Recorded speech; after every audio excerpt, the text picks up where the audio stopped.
Do you like tomato mozzarella? Then you'll love my tomato basil bread. What a lovely day to bake. Moin, my name is Arne, German hobby baker who's living in Luxembourg. What is the perfect bread to combine with tomato mozzarella? Until now, it was either ciabatta or baguette for me. As I have lots of basil in the house at the moment and I've already baked a ciabatta with sun-dried tomatoes, I thought let's combine these two ingredients. And voila, my tomato basil sourdough bread is born. So let's get started. This is from Luxembourg with Loaf.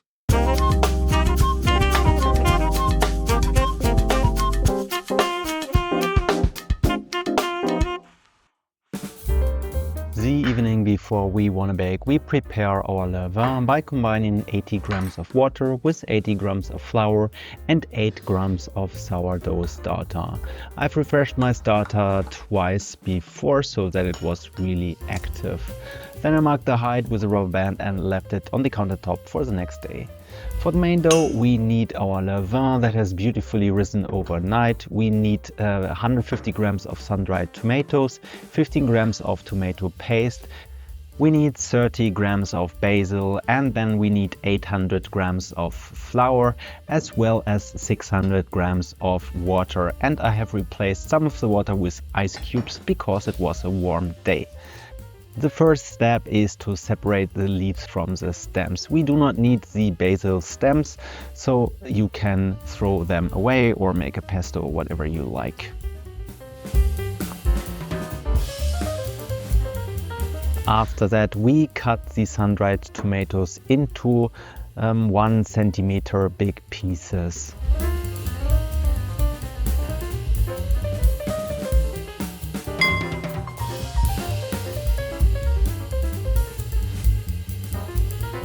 Once this has been done, it's time to mix the ingredients. But I forgot nearly to mention, we also need 16 grams of salt. So let's go to the mixer and combine the ingredients. First of all, we pour the most of the water into the mixer, leave a little bit on side for later. We also add the ice cubes as well as the flour and our levain.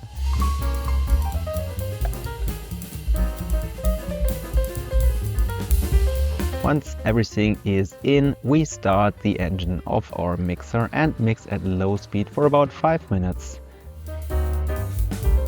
Then it's time to add the tomato paste as well as a little bit of water, and then you continue mixing.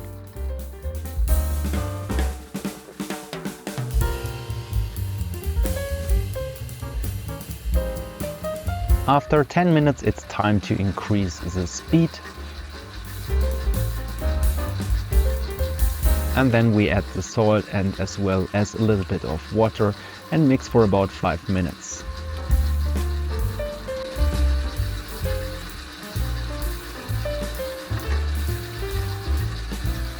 After 5 minutes, it's time to do a window pane test. Therefore, we grab a little bit of the dough and try to stretch it. But here you see the gluten hasn't developed that much, so we give it another 2 minutes. After 2 minutes, it's time to add our last ingredients, the sun-dried tomatoes as well as the basil. And now it starts to really smell gorgeous in the kitchen. I wish you could smell this.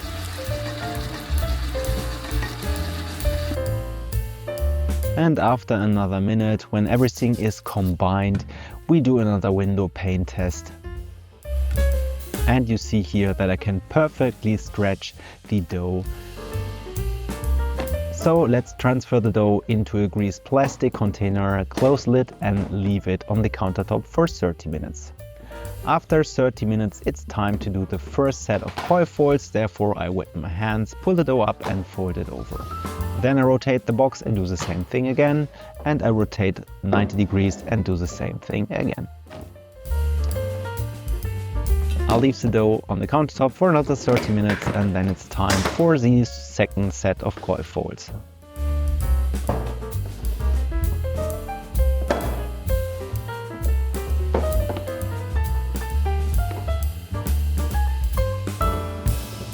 And after another 30 minutes, we repeat that step again.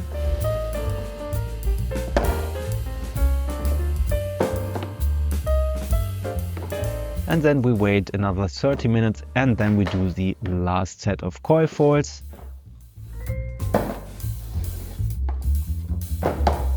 And then the dough can ferment for about 3 to 6 hours at room temperature. It should be nice and bubbly, and now it's time to do the shaping.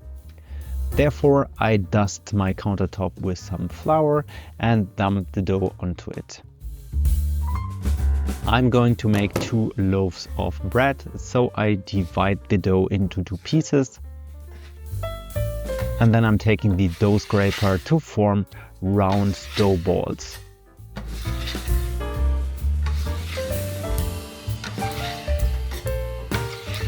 You already want to create some tension on the surface so that the dough can be shaped easier later, because the upper surface won't stink that much.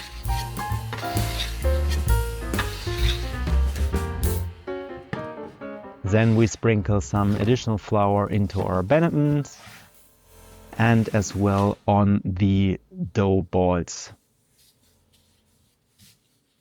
We only need the lower surface to stick. And now I'm taking the dough scraper and rotate the dough ball into my hands and then squeeze the edges together. Then I rotate that and repeat that step and place them into the banneton. I have already done that in my previous 3 videos, so if you want to have a look on how to do that, you can also watch one of them.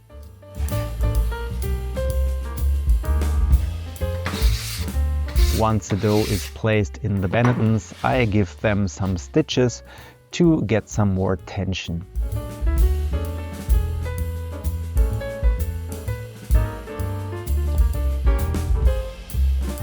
I'm also seaming the edges. That also makes a better look and feel for the final bread, in my opinion.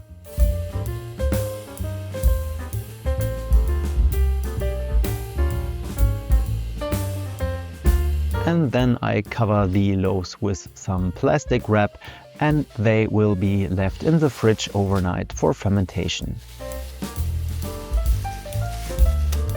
At the next day I figured out that I haven't closed the fridge properly, so the loaves were a little bit too warm and have been overproven. But yeah, that can happen. I also forget to flour them properly, so they were sticking a little bit on my cloth, but it's fine. So now it's time to score the loaves with a 45-degree angle. Therefore I'm having here a lame, which I'm using to score the loaves.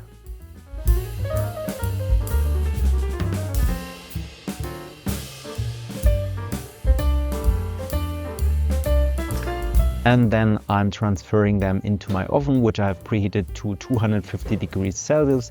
That's 482 degrees Fahrenheit. And I bake them with steam for 15 minutes. If you want to have a look on my oven setup, I recommend you to watch my previous 3 videos.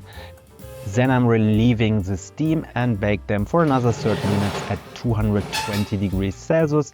That's 428 degrees Fahrenheit. So let's get the breads out of the oven. And look at this color. Really nice. Golden, brown, orange, like a tomato. Sound is incredible. So they need now to cool down for some hours. So let's have a look inside.